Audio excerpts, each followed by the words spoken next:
an asset is something that continues to produce new value even if you were to disappear, then I've found that to be a powerful definition, but it also really helps me focus on problem solving because I can just go, here's my problem, what's the missing asset that would not just cause that problem to resolve itself, but would mean that would never come up again in the future as well. Welcome to the Get Invested podcast, where we share great conversations with experts from all walks of life to uncover their secret know-how on where they invest their time, their skills and their money, and the benefits that this has created. You see, the truth is that everyone invests. Every minute of every day, we're investing our time, our skills, our energy and our money in something. Some of us are investing consciously, some unconsciously, sometimes for good, sometimes for bad, and sometimes for no impact. Get Invested will help you to start living by design, not by default. I'm going to help you to make it happen, not let it happen. You will hear the top tips on how you can live with conscious intent so that you can live more, work less, and leave a living legacy by investing now. Listen to the show to discover the top tips on how to get started, make the most of your investment journey, and ultimately to be living your dream, not someone else's. More episodes can be found on iTunes or at bushymartin.com.au/get invested. Thanks for listening, and now let's get invested.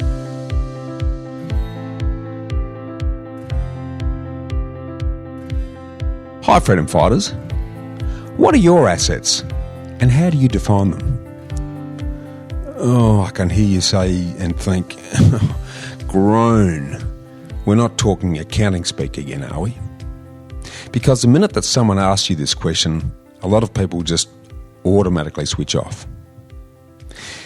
You see, for most people, assets are an accounting and finance term that doesn't really feature much in their day-to-day lives. And for those of you that have read my book, The Freedom Formula, you'll know that creating and acquiring assets that don't need you or rely on you to build wealth and replace your work income is a key ingredient in giving you time back, which gives you the freedom to give freely to others and to enjoy real fulfillment.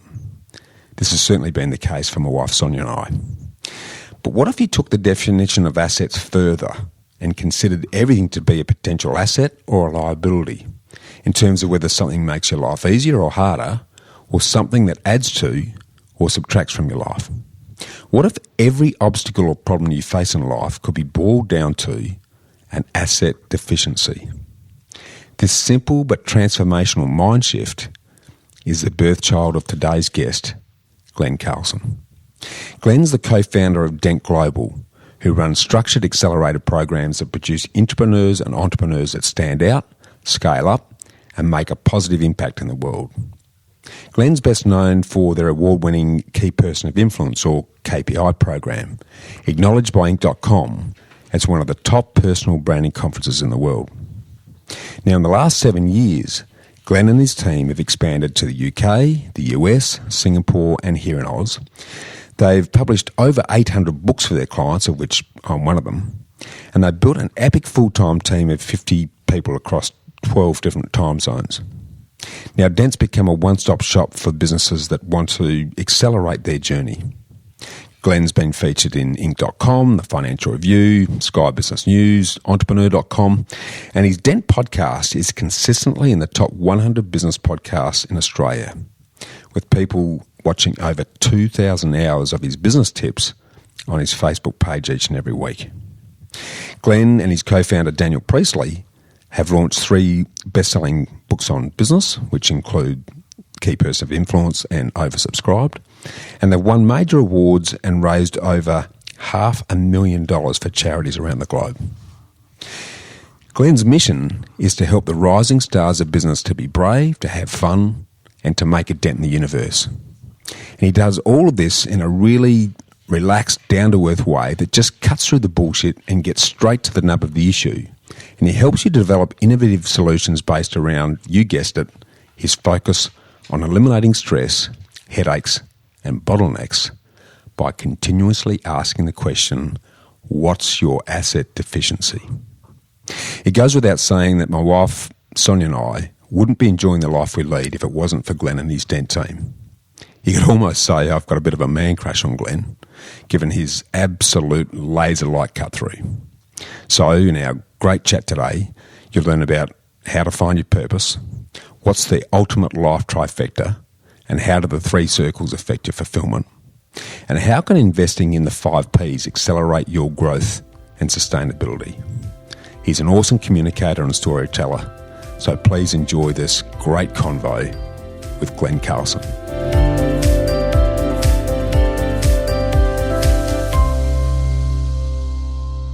Hi, Freedom Fighters. Now, I really love my life, and I got the luxury of talking to heroes on this Get Invested podcast, and that's a big part of it. But I can honestly say that my wife Sonia and I wouldn't be enjoying our ideal life and if it wasn't for today's guest. He's a man with a massive heart. He's making massive dents in the universe of entrepreneurs globally, and he achieves this because I honestly think he's the best communicator, the best storyteller, the best problem solver, and the best solutions creator I've ever met.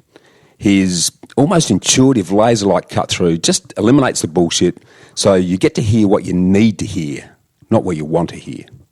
Now, I was really humbled to chat on his Top 100 Dent podcast about a year ago, and today I'm really excited about flipping the table. So let's get invested, Glen Carlson. Mate, what an intro. Honoured, humbled, not sure I can live up to that, but mate, very grateful to be here talking to such a cool human. Likewise, mate, and there's nothing understated in any of that, mate. I know that the audience is just going to eat up what you've got to share with us today, buddy, but... no mate, pressure. No, none at all, mate. Mate, and for those, most of Australians and a lot of people around the world know well and truly who you are, but for those that have been living under a rock and haven't heard of Glen Carlson, who are you and what do you do, buddy? Look, I'm probably best known for being the co-creator of the Key Person of Influence accelerator program. So essentially we produce the go-to people in an industry. So, every industry has the go-to people. We call those people the key people of influence. They attract opportunities really easily and really cheaply compared to everybody else. So we kind of help people create a bit of a competitive advantage by showing up as that go-to person in their industry. It's cheaper and easier for them to attract clients and team and investors and media and all those sorts of things, which gives them a real edge. So we've been doing that for about 9 years through the UK, the USA, Singapore, Australia. We're just about to open into Canada, up in Toronto, which is kind of cool. So you also mentioned my podcast. My business partner's written a couple of books, Key Person of Influence being one of them. I also do a bunch of stuff on Facebook and social media, just helping people get their head straight when it comes to this idea of kind of really tackling their industry head on. And it's not just for business owners. We work with kind of professionals and executives within organizations as well that I guess are sick and tired of just taking what they're given in terms of a wage and want to build their own personal asset, their own personal brand in a way which actually allows them to control their own income and their own value and their own worth, much like a business owner would, as opposed to just having it dictated to based on an employment contract or something like that. So we run programs. 12-month programs. It's very much a production process. It's a packaging process as opposed to like training or coaching or mentoring, although there's parts of that as well. But yeah, I think because we've worked with, we've had about 3,000 alumni graduate those programs around the world. Over 1,000 of those are authors now, with huge kind of media exposure and just wonderful things. I think if someone was to know of me, it would be kind of through that platform. And really, I'm just very grateful that I get known because of the success of my clients. Yeah, awesome, mate. Absolutely awesome. Mate, just encouraging the listeners to jump into a bit of that. In preparing for our chat today, I jumped back on and did the influence scorecard because it's something that I did. When was the first time you did that? I reckon it was 3 years ago, and in percentage terms, I think I showed up at about 30-something% first time round. Did it this morning and came in at 93. and just direct evidence of what the KPI program has done for us and your instrumental part in that. So for those listening in, something I want you to do straight away is jump on to that influence scorecard. What's the address for that one, mate? Mate, honestly, I keep forgetting, so I just Google it. I go key person of influence scorecard, and it'll be the first organic hit that comes up. Bunch of other people tend to run ads on our stuff, which is a good sign. But yeah, key person of influence scorecard, and it's kind of cool. It like, because mate, influence, it's such a vague kind of nebulous concept, right? And yet what we've found is people have got to have 5 things come together effectively. They've got to have a great pitch, great value proposition. They've got to be recognized as a thought leader of some degree in their industry. They've got to have something beyond their time that they can sell, so some kind of product or service that grows, that delivers value beyond them. They've got to have a great profile online and in the media, and they've got to be positioned in a way which lets them do really powerful joint ventures, partnerships, and alliances. And so the cool thing about that scorecard that you've just got obviously such a huge transformation in is it benchmarks you against those areas and kind of helps you highlight where are your strengths, where are your weaknesses, what you should focus on. So yeah, if anyone listening wants to go do that, it's free, takes 15 minutes. And look, by the time you get through it, depending on what's going on, it's more than likely that the little system's going to give you a pitch to get a free copy of the key person of influence book as well. So go down that little rabbit hole. Yeah, I'd certainly recommend everyone do it and keep doing it, because you're right. What I walked away from doing it again this morning is, right, I haven't tackled this and this yet. So that's where we need to be putting some focus. And mate, I can't believe you're not at 100% yet, Bushy. Does anyone ever get to 100%, mate? Mate, you're going to. That's it, mate. That's it. Does it go over 100%? Mate, so you jump on and do that, and it also gives you a really quick dashboard. So it's smack, you can see where you're at. But if you want to dig into the detail, there's also a 33-page report that gets emailed to your box. So make sure you jump on board, because it'll really get you thinking about where you're at, where you're heading, and what you need to do if you're going to influence your world wherever you're doing that, mate. Now, mate, the question that comes in behind all that, obviously, is why do you do what you do?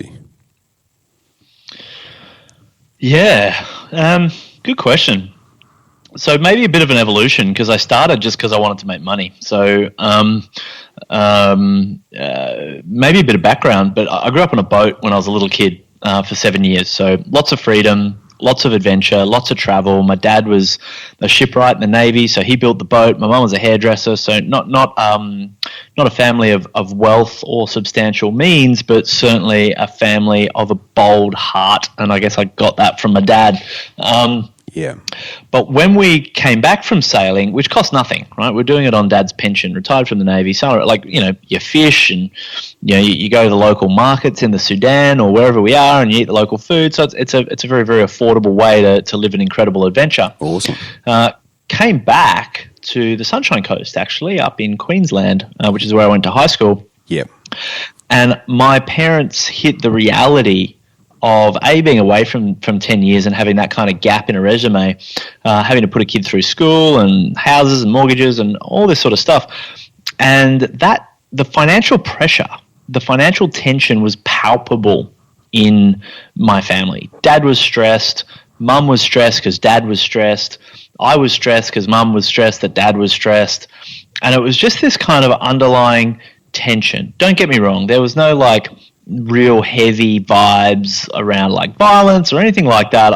I'm not from a broken home by any sense, but there was this underlying subtle anxiety that there wasn't enough, right? Was the general sort of thing, and that caused a bit of a clash. So I made the decision pretty early on that I wanted to solve this money problem. Right? And I was a kid and I was naive, so I was going to all these personal development seminars and get-rich-quick seminars and listening to all these tapes. And, I got a job at McDonald's, and I got fired after 6 months because I just didn't fit into that kind of cookie-cutter mold. Yeah.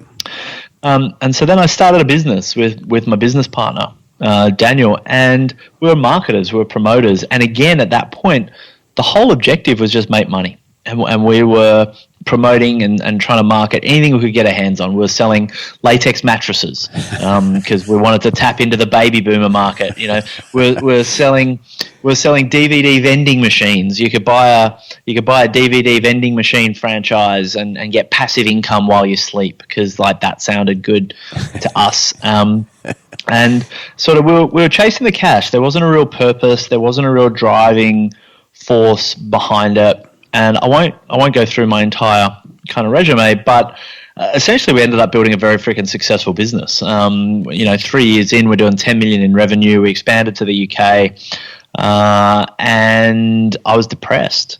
So got to the point where I made quite a bit of money, really significant revenues, and I didn't want for anything. We were going on great holidays. We took 3 months off just to like party essentially. So for a kid in his mid-20s,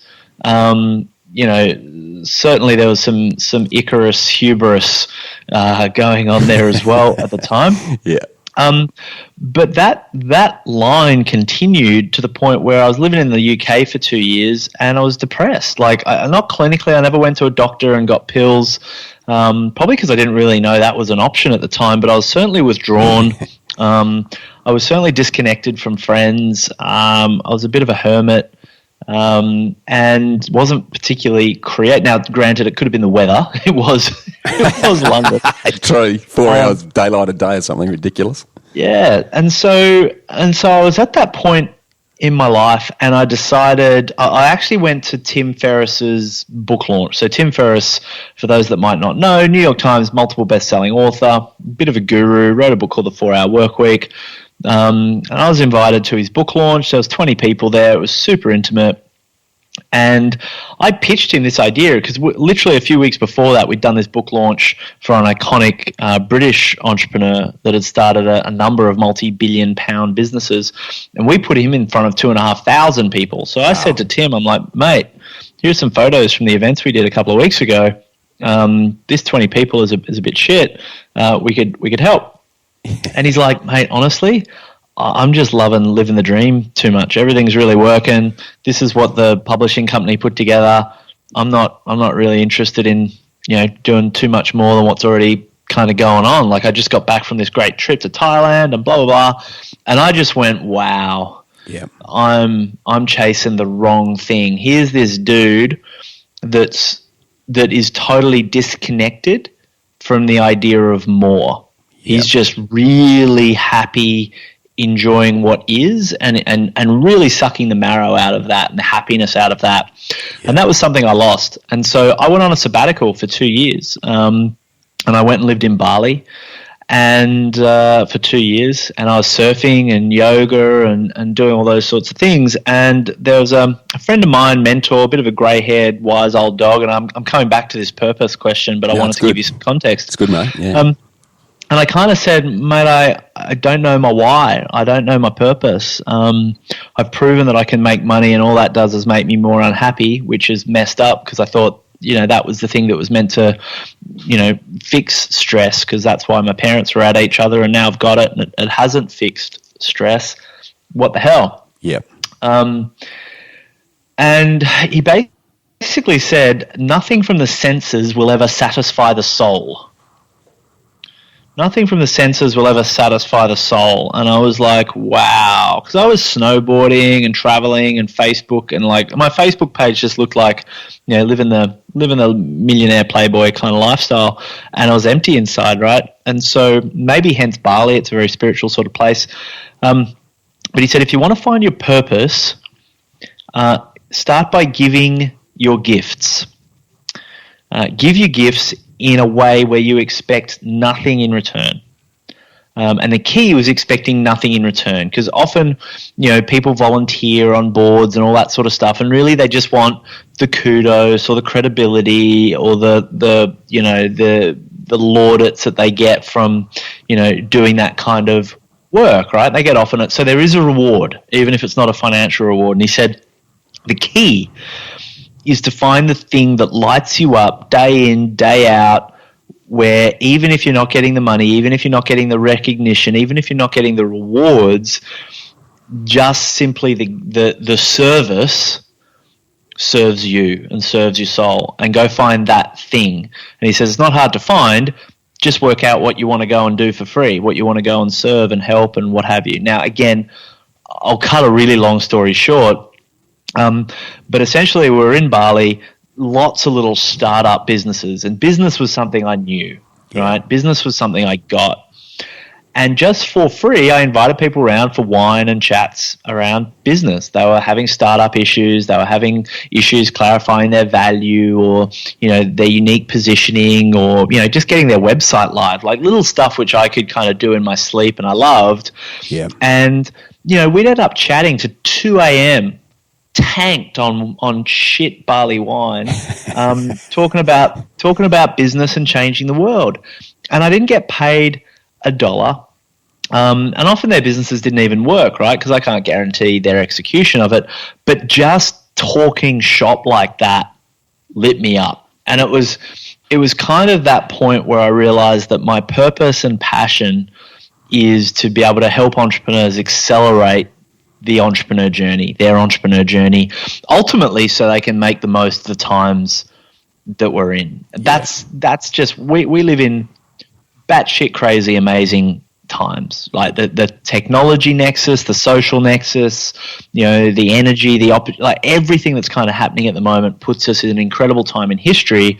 And yet I think so many people are sleepwalking through it just because there's so many distractions with like social media and our obligations and got to get a bigger house and keeping up with the Joneses and some of that sort of stuff. And so I guess it was really about connecting to this idea of helping people do better business for good, so they could then use that business not just as a cash machine, but to build fulfillment as well. And I call it the trifecta, where I had money and I wasn't happy.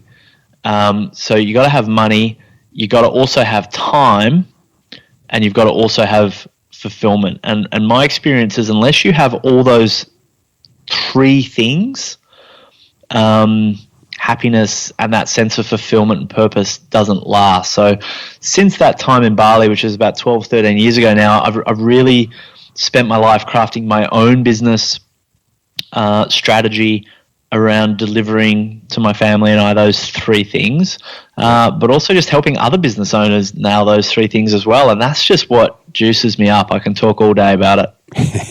Mate, absolute gold. And you touched on a whole bunch of stuff that I'd love just to drill into a little bit. And something that I'm sort of reading between the lines here, mate, and interested in your thoughts on this.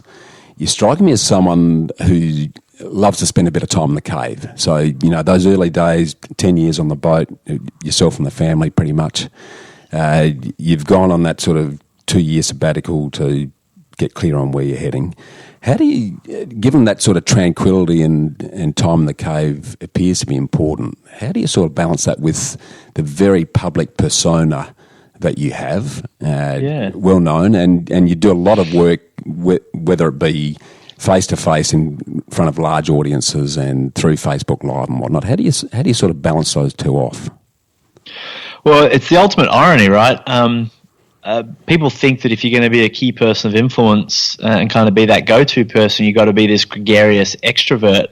And look, I can play that card, but it's exhausting. Like, you put me in a networking event with or a cocktail party, bunch of people I don't know, super uncomfortable. Super uncomfortable. Yeah. Don't like it. I'll sit at the bar, I'll have too much to drink, and I'll find an excuse to go home early. Or I'll find the one person I know and I'll latch onto them. Yeah. Maybe I'm exaggerating that a little bit, but not much, right? Yeah. Like I much prefer a dinner party with good mates at home, out the back, knocking up some sausages than that sort of thing. Yeah, yeah. So the thing that I found, though, you and I were just talking about this in the green room. You said that someone said to you very early in life is that unless you have a stage or a platform, you'll never make the impact that you want to make. And I wholeheartedly agree. And so I realized the importance of me getting a message out there. But the beauty is, if I'm on stage in front of 1,000 people, I'm not chitty-chatty with them. Like, I don't have to small talk. There's actually a big divide between me and them. I'm actually in my safe place because I'm able to share my ideas, and the Q&A comes back, and that's fine. But it's very clear what people are interacting with me about, right? And it's usually about the message of becoming a key person of influence, and that feels really safe to me. And whether it's on a video. Like, you don't have to be an extrovert to do a video because there's no one else in the room, So my videos get watched about 4,000 hours a week now, right? So we've got a lot of people watching our videos. Yeah. But, there was one other person there when I filmed it. It was the guy with the camera, and that was, or often it's just me. So, there's this kind of false misconception that you've got to be this extrovert to be visible in your industry, to be communicating a powerful message. I look at Warren Buffett. I look at Zuckerberg. Like, these are guys that have really led from the front. I mean, Richard Branson is an introvert. Yeah.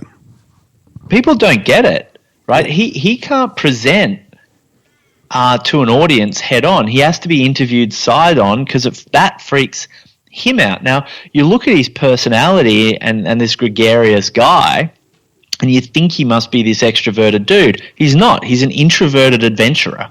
Yeah.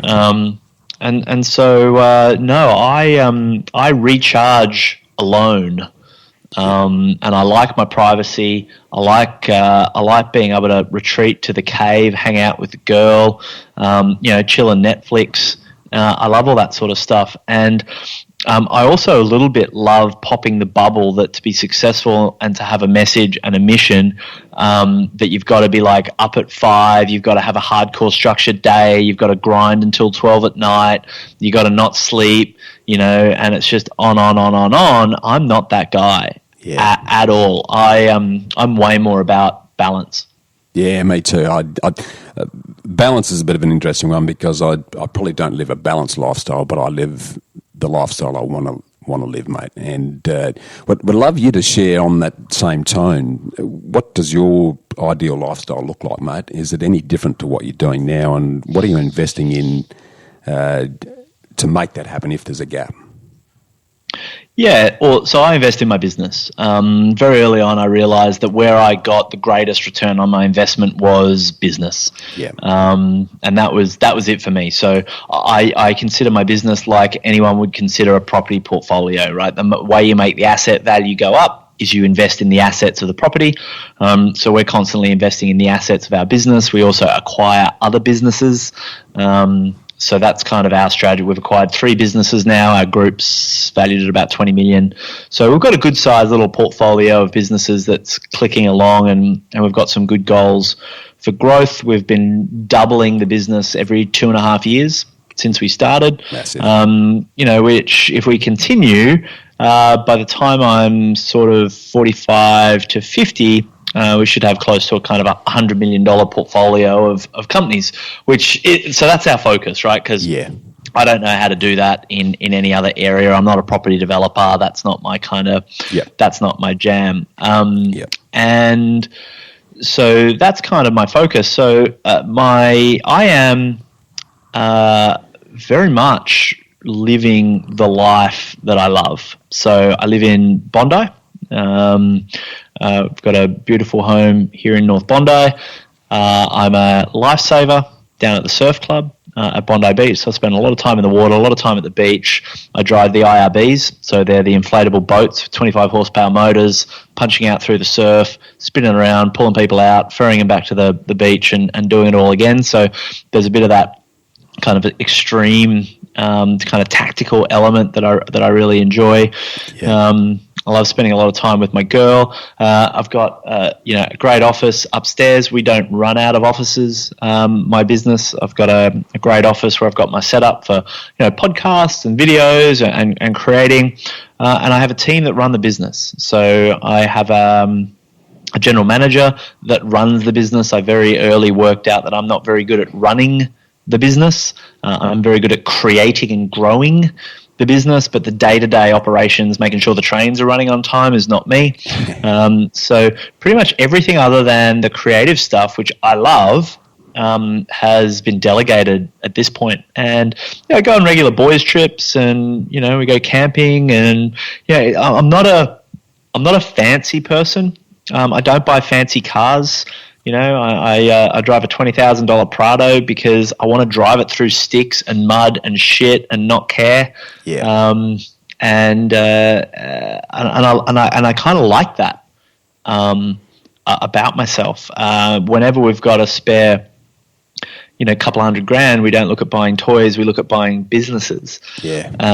So I feel like I've got a really good mix. You know, a general week. I'm invited to speak at a couple of events, some of them big, some of them really small. Like I just gave a talk yesterday to a group of business owners that are doing anywhere between sort of 2 and 20 million revenue, talking about, you know, the power of being the go-to person and becoming a key person of influence. This morning, I did a webinar with a group of my clients in the UK. I did a Facebook Live to our community. I'm having this chat with you. So basically, I get to spend my time talking about big ideas, hanging out at the beach, spending time with my girl, and doing our best to kind of create the future of the business, which is sort of fun as well. So I'm very much vision, culture, and developing out sort of the products of the business. I mean, people often ask, what would you do if you had a million or 10 million or 100 million bucks? And not much would change. I'd probably go and buy a few extra properties down at Bondi because I think it's a good time for it. But yeah, agreed. But materially, I wouldn't upgrade my car. You know, I wouldn't upgrade my clothes. I wouldn't upgrade my spouse or fiance, as people do. Right? I love all that sort of stuff, and I guess I've found my happy place. Yeah, I love it, mate. Well, it sort of brings us back nicely to something you touched on earlier, and the link between this concept of more, which everyone just keeps chasing bigger, faster, better, versus the concept of how much is enough. And what I'm hearing, I also just think it's more like what makes you happy. Yeah. Right. What actually makes you happy? Because, right, there are people that I think more actually makes them happy. Okay. Like that real hardcore drive. Like there's some gurus that I stumble across from time to time, like the Gary Vaynerchuks. He's a big ad agency guy in New York, or, you know, Grant Cardone, who's a big property guy down in Florida. And these guys just don't stop, and they really seem to love it. Right? I can't fault them on that. So I think it's more what makes you happy, what brings you to life. Yeah. It's a very good call, and let's sort of switch into that subject of your definition of sustainable success then, because I see the guys like Gary Vee and those guys running hard. They're sprinters, but life is a marathon, and there will be a point where something will give, and it's at that point when things may get reevaluated. You don't think so, mate? No, I don't like to make those kind of judgments, right? Yeah, because anyone would have said Tony Robbins, who's a big guru in my eyes.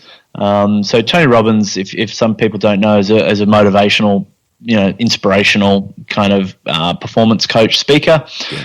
Mega guru guy, been doing it for 30 years, and he has not stopped for 30 years, you know, to the point where his body's breaking, his voice is breaking. Like, he's just at that level. He's so good. 30 years of pretty big innings, and he controls about $6 billion worth of revenue through his group of businesses. And so, like, I don't know. I think some people just have different twitch fibers, right? I don't like marathon running. I don't like sprinting. I'm kind of in this, I like Netflix. You know, so I really think some people are built for that high intensity, you know, go, New York grind thing. Like, from what I can see of Gary, and Dan, my business partner's had a chance to meet him, it's who he is, like, all the way through. It's who he is. So, I think sustainability, it comes more down to an asset conversation. Yes. Than it does how you energetically show up in the world. Because I think everyone's going to have their own signature for how they energetically show up in the world, and whether that's fast-paced or slow-paced, introverted or extroverted, or whatever. I think sustainability comes down to assets, whether they're business assets, property assets, share assets. Like, that's where sustainability comes, because I mean, the way I think about sustainability is if you have to stop for some reason, does the machine keep running? Yes, exactly right. And it's a define an asset for us, mate, in the way you see it. So again, my bias and my rose-coloured glasses is steered more towards business. I define an asset as anything that continues to produce new value once the creator of that asset has disengaged or disappeared, right? So yeah. Let's say you're going to build a house. You might be very focused on building that house, but once the house is built, you can go on holidays and the house retains its value or increases its value most of the time, and you can get a rent roll out of that house. So that would be, the balance sheet and the P&L respectively in a business. Problem most people in business have is they don't see their business like an asset. They see it like a to-do list, a bunch of meetings and to-dos and checklists and fires that need to get put out, as opposed to if we look at it, and one of the maxims, I guess, that I have is that any stress, frustration and bottleneck can be traced back to an asset deficiency. So you're a property guy.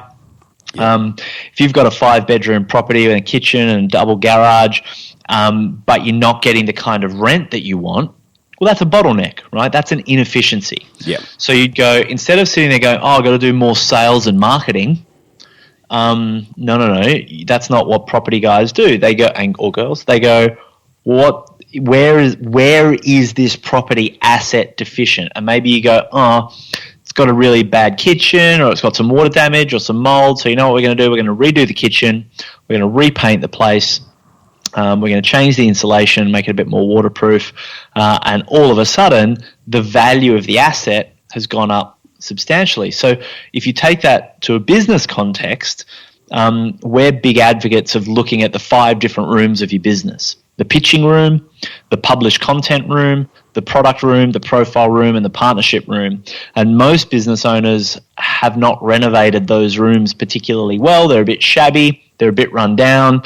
There's a mattress in them. They keep the roof off your heads, but they haven't kind of consciously improved that room with the same level of focus and rigor that you would in a house if you wanted to get a good yield. So, in our business, we're constantly looking at improving our pitching assets. For example, that digital scorecard that you mentioned earlier, people can only pay for value they can recognize. Yeah. Right? It's another one of our kind of maxims. And people only buy to solve problems. So the beauty of that digital scorecard is it's an asset, right? It's automated. Yeah. We built it. We don't have to haven't touched it in 7 years, and it's as accurate now as it was then. Over 40,000 people have diagnosed the problems that they have when it comes to their personal brand, reputation in their industry using that tool. That helps them understand, wow, there's a real problem to solve here, which turns them into a great prospect for my business. So that's a great asset that helps our pitch, which is the communication of our value. Yeah. Then there's the key person of influence book, for example, in the published content side of things. We've got a live event and things that we run in our product as part of our product ecosystem, or there's our core business that we run. And so my job is to constantly focus on improving those assets. So if I was to disappear, they keep producing new value. So the scorecard produces new value regardless of what I'm doing in the world. The book, people get the same value out of that when they read it as 7 years ago when it was first written, and so on and so forth. So the moment that we start thinking of our business as a confluence of assets in the same way you would a house, and that an asset is something that continues to produce new value even if you were to disappear, then I've found that to be a powerful definition, but it also really helps me focus on problem solving, because I can just go, here's my problem, what's the missing asset that would not just cause that problem to resolve itself, but would mean that would never come up again in the future as well. Yeah, I love that, mate. And it equally applies not only to those that are running their own business, but also if you're in an organisation, if you can effectively create a system that's producing the value for the clients, giving you the money, but you're automating through assets to give you time back And it comes back to that time question. If 100%. The machine runs without you, then you've suddenly got time to put into your passions, whether it be at work or outside of work, and that's where the fulfillment follows through. And I know myself, before going through the KPI program, I was in that old mindset of the business owner who sees yourself as the core of the business, and you're a control freak. You've got your fingers on everything, which means you're working massive hours, spinning the wheels, versus going, right, how am I going to replace myself by building the assets, building the systems, building the other members of the team so that I can be focusing on the bits that I love. And if I'm not there for 8 weeks a year, then it doesn't matter. And my experience is you can apply it to your personal life as well. So my partner, Sarah, so we're due to have a baby in about 11 weeks, right? And as with any relationship, relationships need work, right? And so from time to time, we'd rub up against each other, and some stress, frustration, or bottlenecks would be created in our relationship. And so again, the default goes, well, what's the missing asset?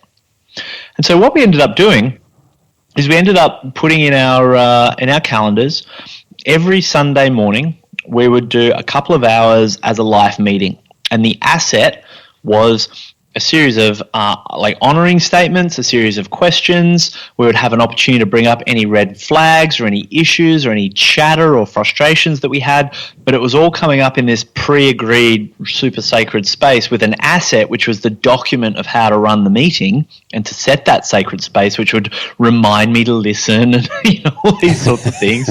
Not just jump in and fix it, just listen, Glenn, just listen. And what that one asset and the commitment to use it every week has done to my relationship is just transformational. Ever since we started doing that every single week, we don't have midweek glitches or issues or just rubbing up against each other as humans do, because there's a place to park all that sort of stuff and resolve it in a really sort of cool way, which means like the level of passion and intimacy is super high. And I think that's something that when you kind of understand this concept of the missing asset, it can be applied in business, it can be applied in property, it can be applied in your career, it can be applied in your personal life.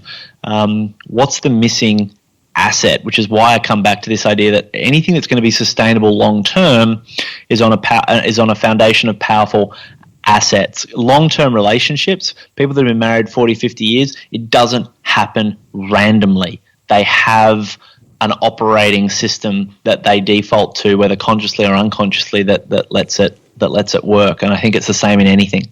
And mate, that's brilliant. The life meeting weekly, mate, that's gold, buddy. Something we almost we like it.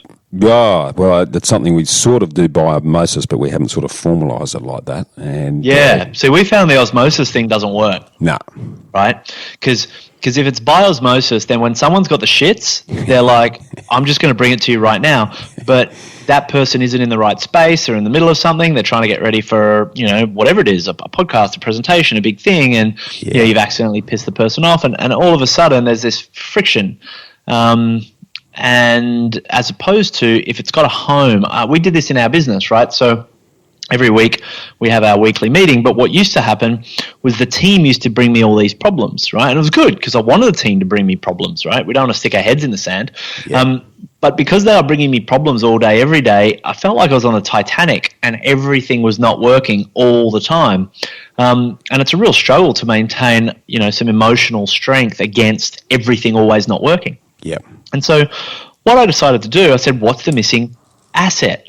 Well, okay, it's good that the team are bringing me this stuff, but it's not good that they're bringing it to me the moment that they come across it. So why don't we just have a section of our meeting where we have this thing called the fix list, where they can find something on a Tuesday, stick it on the fix list for the Friday, and unless it's something mission critical, like an asteroid's about to hit the business if we don't address this like today, but otherwise it just goes to that fix list, and then we can address it in a really sort of practical way. And I've found little things like that have done more to stabilize my emotional well-being than Well, I'm not sure that anything else, but it's certainly one of the tools that helps. Yeah, love it. Absolutely love that, mate.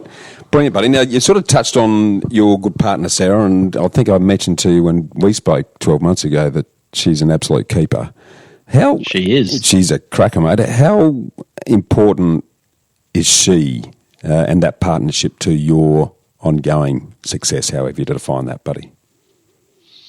Oh, well, mate, of course she's all of it. I'm kind of lucky, right? I'm 38. I met Sarah and we decided to have a family after I'd done all the other things that I wanted to do in my life. I knew who I was. I knew my purpose. I knew my passion. I'd done all the dumb things. I'm sure there's a lot more dumb things that I need to do, but I'm pretty sure I got all the dumb things out of my system that would get in the way of a deep, true, kind of intimate, relationship, right? So, yeah. I really switched. When I met Sarah, and I remember when she came into an event that we were hosting, she walked in, and it was in that moment this switch went off. And my kind of world stopped being about me to being about us. Yeah. And so I don't see myself as separate to Sarah. I have different focuses and different, values and different beliefs in some certain areas, but I see this as the kingdom needs its king and its queen, and she's very much my queen, and she, gives me the backup. She does a lot of work in the charitable space, and so she kind of, while I'm focusing a lot on my business and my purpose in that area, she really brings this beautiful flavor to our family through the contribution side of things and making sure that we are serving in as many ways as possible where I might not have the focus to do all those things as well. So for us, it's just this really powerful partnership where together we can do more. And I think, is she important? She's important if I want to actually make an impact in the world. She's important if I want to actually be my best self, and I think she'd say the same in return. It's without her, I don't get to be the kind of human that I have the potential to be, because I just don't think life is a solo sport. Yeah, no, absolute gold, mate. And you sort of mentioned earlier that you're looking forward to adding to the family in a couple of months. Have you sensed that changing the way you look at life and look at business and look at things generally, or is it just a continuation of more of the same? Yeah, not really, mate. It's a bit of a continuation of more of the same. I am grateful that we'd battened down the hatches before we were pregnant. Life's good, life's stable. Strong assets behind us, etc. So I can take off plenty of time when Bubs comes along, expecting no sleep and all that kind of stuff. So not a huge amount has kind of changed, like I said, because I think I've learned some of the lessons from the past and tried to put some of those things in place. Please believe me, by no means am I saying I've got everything worked out, but no, it's not like we got pregnant, I'm having a child, and all of a sudden it's like reevaluating my life's purpose or my priorities in life, because I actually think the best way I can serve my child is to be a man on purpose. Yeah, spot on, mate. Excellent, mate. Sort of pivoting a little bit then, you mentioned earlier in our chat about the trifecta of money, time and fulfillment, and you talked about using the business as a vehicle to do good. I know you're a big supporter, advocate of B1G1 and the global goals. Can you just sort of share a little bit more about that with us in terms of what it does for you and what you're seeing it doing for others? Yeah, so I think of my life through the lens of three circles, right?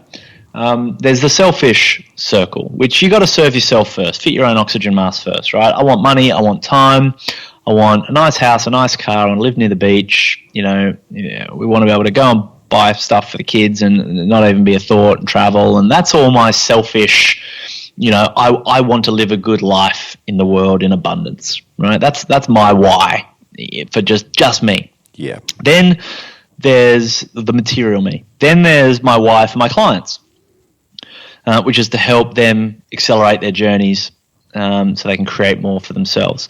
But then surrounding that, there's my why So I guess my 3 whys: the why for myself, the why for my clients, and then the why for the world. And this whole my ability to kind of connect to the stuff that makes me happy started when my mentor said, "Give your gifts." And my experience is that giving and being in the service of others, especially being in the service of those that you may never meet, has been something that for me gives me a sense of wholeness or well-being. It's not pride, it's not arrogance, it's just a sense that I could get hit by a bus tomorrow and die well. Yeah. No regrets. I could go out well. Yeah. I got a mate that I keep trying to convince, because he's got this thing that he's going to save up all this money, and once he's got all this money, then he's going to do this one big thing with it. Right? And it's like, yeah, but like, what if, right? Yeah. You get hit by an asteroid tomorrow type thing. And so I'd rather these small little acts of service. And the thing I love about, and look, this isn't just me, right? Richard Branson says, business can and must be a force for good in the world. And in fact, that's good for business. Yeah. Right. Go. So being up to something beyond making money is attractive. Yeah. Right? Yeah. Steve Jobs wasn't about the money, right? He was about, merging design and technology together in a beautiful way. Yeah. That was his driving force, not the money. And you know this to be true because surely once someone gets to $1 billion and can buy their islands and literally can't run out of money if they spend as fast as they can for thousands of years, it's like, okay, they're not doing it for that anymore, and they're doing it for something bigger than that. And I came across the Global Goals, which is essentially a UN initiated project, but it's really been owned by the people, and it's a to-do list for the planet. It's 17 goals that are monitored by the Bill and Melinda Gates Foundation. They crunch the numbers, they collect the data, and everything from improving life on land to social, from fixing inequalities, all these different categories. And I just really resonated with this idea that, wow, by just focusing on these particular goals, if we do that as a collective, we're going to improve the quality of life for the largest number of people in the shortest number of time, and that's a focus point. And before the UN Global Goals, and I encourage anyone, just Google UN Global Goals or Global Goals for Sustainable Development. Go down that rabbit hole, watch some of their videos. See Bill Gates and Richard Branson and the dude from Coldplay talking about this, as well as thousands of other advocates and ambassadors from around the world. And to me, it was an idea that's time had come. Like, I feel like my kid, we don't know if it's a boy or a girl, but they're going to look back at this time, and hopefully there's still going to be dolphins for them to swim with. Hopefully there's still going to be rainforests for them to explore, because this is the choices that we're making now are the choices that are going to determine our kids and our kids' kids. And unfortunately, it's become a bit cliched to talk like that, but it's freaking true. Yeah. And so for me, aligning my personal mission and reputation around being an advocate for change and an advocate for those goals. The reason I'm a big advocate for B1G1 is a platform that just makes it really easy.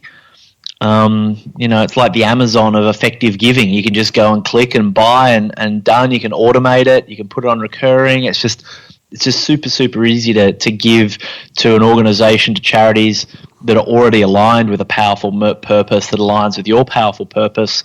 And to me, that just works really well. So I've been a big advocate of that because it makes me feel good. It means I could die tomorrow and feel like I'm going out well and I've lived my life well.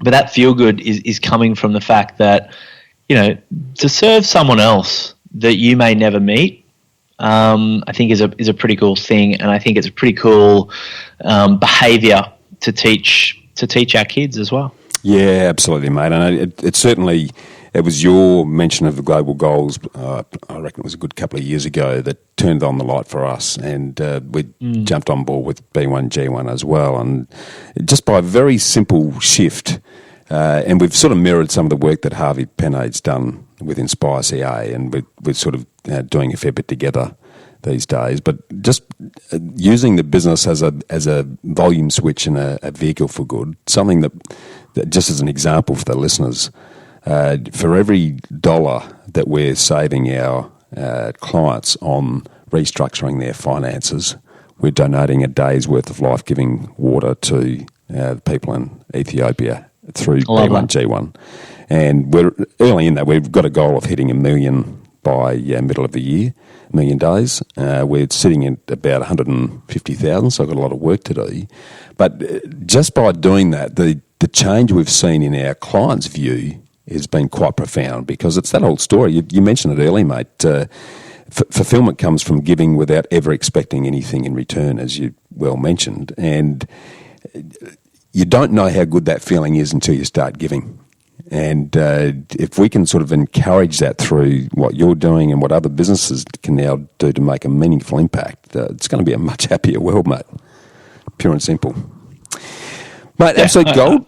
I agree. And if you look at the most successful people in the world, that's what they're doing. So model that success. Yeah, can't go wrong. Mate, I'm going to kick into the infamous ambush session, mate, which is a couple of very quick questions that I'm going to get you to machine gun dance to and give me your thoughts on. First of those, mate, is what's your favourite quote and why? My favourite quote's by Steve Jobs. He said, "It's the role of every entrepreneur to make a dent in the universe. Otherwise, why are we even here?" And I love that quote so much. It resonated so powerfully. We named the business after it. And that's where the name Dent came from, to make a dent in the universe. Yeah. My second most powerful quote, or most favourite quote, if I can be so bold to take two, yeah, definitely, is a pastor and an activist, black activist back in early 1900s said, "Don't ask what the world needs, ask what makes you come alive, and go do that, because what the world needs is people that have come alive." Yeah, gold. Absolute gold. Those two together kind of sum up me, I guess. Yeah, no, it's nailed it right on the head there, mate. It's sort of leveraging into the book category, mate. What would be the top book that you would recommend people? And give a couple if you feel the need to. I'd be remiss not to recommend the book Key Person of Influence by my business partner, Daniel Priestley. Yeah, 100%. Look, the book that changed my life the most would probably be Richard Branson's Losing My Virginity. Just seeing how that guy built his business and his life, listening to it in audiobook with his voice is the coolest thing. I love that book. There's been lots of books that come and go, but that's just been this timeless Bible that I really, really love. Another obscure one that less people know about by an author called Richard Bach is a book called Illusions. Yeah. Which I absolutely love. That was probably the first book I ever read. And that's just this amazing parable journey of a man finding his power. But it's just so beautifully and timelessly written. So I think those two books. Crackerjack, mate. Now this one's a little bit left field, but it's a question that we get asked every time we sit down with someone. And that is, what's the top legal thing that you've done to pay less tax, mate?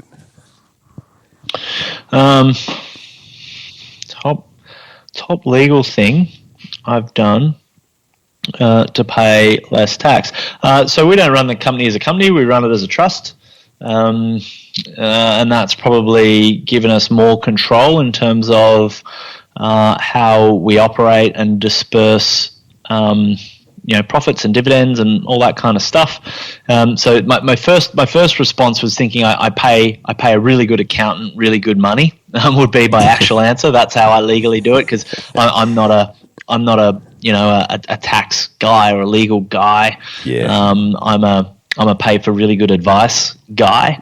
Yeah. But the actual practical application is that I am not an accountant. I am not a lawyer. This is not advice from me. The advice I was given by my accountant was that anyone that's running their business as a PTY Ltd company is out of their frickin' mind. Yep, it's spot on there, mate. Yep, great suggestion. Now, flicking back to the sort of investment sphere, mate, what's both the worst and the best piece of investment advice that you've ever received today? And it can apply to anything.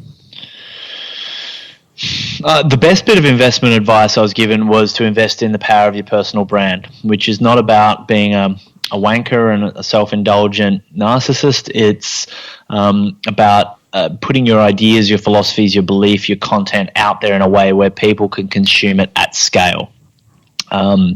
Because economic cycles come and go, but your reputation is the one thing that lasts forever. So I've always, so after that bit of advice, that was my focus. And consistently, we've outperformed everyone in our industry when the market goes to shit because we have, that reputation, and people know about that reputation. Like, I jump on a Facebook Live, and all of a sudden, there's people that are like, "Hey, Glenn," they know me, but I don't know them. And this is just people it's not scheduled; they're just randomly jumping on, saying hi, and it blows my mind how far that reach goes that you don't even know. Yeah. And so I found the best bit of investment advice was, to invest in yourself, to invest in your brand, I guess, in your personal brand, personal reputation, to invest in the things that make you a key person of influence. It's the best way to become recession-proof. Yes, gold, mate, gold. Worst bit of advice? Yeah. Would be Australian options trading is a really good way to go. I love it. Yeah, so that was I was 21. I was trading option. I was actually trading the share. I was hand charting the share price index, which is a futures market here in Australia, the SPY. Yep. I don't even know if it's still around, right? But then I got into options and derivatives, and obviously the Australian market is incredibly illiquid at the best of times, let alone with a derivative market, and it's just controlled by the market makers, and made a bunch of money and then lost a bunch of money and then some really, really quickly, obviously. This was at the time where I was hunting the money, you see. So it sounded like a good get rich quick. Don't pay any money.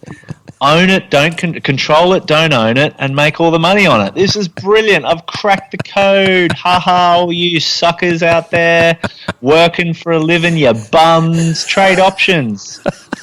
But, mate, I hadn't realised you'd been down the route, because that's where I started too, mate, back in the dim, distant future when I was chasing the quick buck as well. And, mate, there was days when I would lose 30 grand overnight, bang, and there was not a freaking thing I could do about it. Freaking nightmare. And we got out of options, and I got into spot forex, actually, which did markedly better. Yeah. Could protect your downside a lot better in that. But, this is a decade and a half ago now, and that's after trading spot forex for about a year and a half. Made some money, but nothing super substantial. But I just realized that, oh my God, there are companies that are tightening the cables of their communication across the Atlantic so they get the information faster to make decisions with. If I'm not prepared to be better than those guys, I'm never going to win this game. So that's where I kind of got out of chasing the cash and got into how do I want to serve. Yeah, I went down a similar route, and it was I realised very quickly that I was a minnow in the company of some whales and sharks, and I was never going to be able to influence or get on it. And I bored as batshit sitting in front of the screen for 4 hours a day. It drove me nuts. Yeah, nuts. It's a particular personality. Yeah, exactly right. And there are people who do very well at it. And absolutely. I think if you're a coder or like a hardcore engineer where you can sit and create like a CAD engineering thing, crunching data, finding anomalies in data. Like if that's your thing, then I think you could do very, very well. But I even though I'm on the introvert scale, I'm very much biased towards people and communication and not data and systems. Yeah, me too, mate. Awesome. Mate, just to close off then, let's project forward a few years and your addition to the family, whether it be a daughter or a son, is about to finish school and take on the big wide world. What would you advise them to invest their time, their money and their skills in to create their version of freedom, buddy? Well, I would say invest in yourself. Yeah. And say don't forget about shares, forget about property. Don't do any of that stuff. Invest in yourself. Invest in finding out who you are. And I would say invest in three things in particular. Invest in yourself in ways that push you out of your comfort zone and force you to be brave. Right? So whether that's investing in overseas trips or finding new cultures or new people or doing things, maybe it's starting a business, maybe it's starting a lemonade stand, whatever it is, but anything that scares you, invest in that. Because I think anything that builds the muscle of being brave and strengthens the capacity for courage, I think is the thing that I would love my son or daughter to have. I would say invest in things that bring you fun and joy. And so to find those things that you want to do that's just fun. And if that's it, going to concerts and going to parties and all that sort of stuff, go do that. Follow the bliss. If it's buying telescopes to, study the moon, great. Put $3,000 into a great telescope. If that's the stuff that brings you fun and joy. And then I would say invest in things that help you, give you gifts. We call that making a dent and having an impact.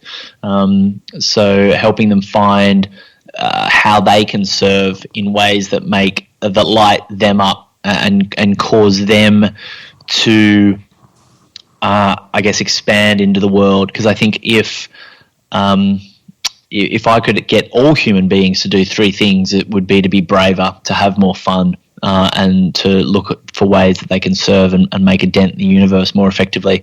And I try and live that in my life. I guess that's going to be the guiding force behind how I want to shape my kids until such point where they can go and screw their own life up if they want to. Absolute gold, mate. Great. My job done. Up to them. Mate, sort of bringing it to a close then, what's next new and exciting for Glen Carlson and Dent? Well, we've got a baby coming, right? So I don't want to be too bold. I'm actually intentionally I don't have too many big plans for the next 6 months, just because I think I want to. I've spent plenty of my life in fast growth and in creation mode and in content mode and all that sort of stuff. My strategy is to plateau everything for the next 6 months at least. My team have a strategy to grow and to continue to build on what we've got. But for me personally, I'm just going to take a bit of time. I'm going to step back. I'm going to let the team do what they do. And I'm going to have a red hot go at this thing called fatherhood. Mate, I have no doubt that between you and Sarah, you'll be a cracker at that exercise, and I just admire the way you've sort of set yourself up and lived your life to a point where you can actually enjoy that journey without throwing another layer of stress, headache and pressure on it that a lot of others tend to do. So love that journey, mate, and again, very thankful to you to devoting some of your very valuable time, mate. I start as I finish. You have had a major impact on the life that Sonia and I now enjoy, and everything that you and Dent and the KPI program have done for us have been absolutely sensational, mate. I'm really looking forward to continuing the journey with you, mate. There's I could count on an amputated hand the number of people I really respect, and I've got a bit of a bromance for you, mate, so pretty keen to maintain the friendship. Mate, I'm all in, and I think certainly getting Sonia and Sarah in a room together, as well as you and I, mate. We should come down and get into some of those birds chirping in the background. You've got such a beautiful home. Your property, it's a cracker. From what I've seen from all the photos and videos, is just freaking stunning. So, mate, well done in living the dream. Done. Your inspiration. Doors open, mate. The bottom floor is yours. So anytime you want to come and sample the best wines in the country here in McCrown Vale, mate, you're on. Beautiful. Thanks, mate. Thanks for having me. Mate. See you, buddy. Bye. Well, freedom fighters, how good was that? To get a summary of all this investment gold in the show notes, just email me on hello@khgroup.com.au. That's HELLO@khgroup.com.au. Or check us out at www.bushymartin.com.au/get-invested. I look forward to joining you next week for another episode of the Get Invested podcast. So thanks for listening, and as always, dream as if you live forever and live as if you'll die tomorrow.